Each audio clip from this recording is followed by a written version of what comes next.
Classroom-based programs ipatutupad ng Calasiao Comprehensive National High School para ba solusyonan ang learning gap. May ulat si Joan Punsoy. May mga naka-schedule na selebrasyon sa bawat buwan na pinagdiriwang sa mga paaralan. Pero napag-usapan ng pamunuan ng Calasiao Comprehensive National High School, mga guro, magulang at estudyante na classroom-based programs ang ipatutupad. Paraan ito para maiwasan ang kanselasyon ng klase kung school-based isasagawa ang programa. Ilang mga estudyante lang naman yung involved. So hindi ganun ka na iistorbo yung klase. Kung sa mga silid-aralan isasagawang selebrasyon, tuloy pa rin ang klase pagkatapos ng ilang oras o minutong selebrasyon. Tugon din ito para masolusyonan ang learning gap ng mga estudyante.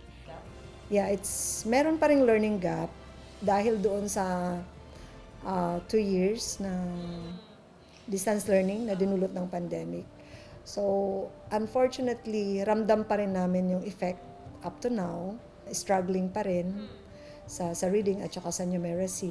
Kapag school-based daw kasi ang programa, may pagkakataon na nakakansela ang klase sa paaralan para lamang maipagdiwang ang selebrasyon.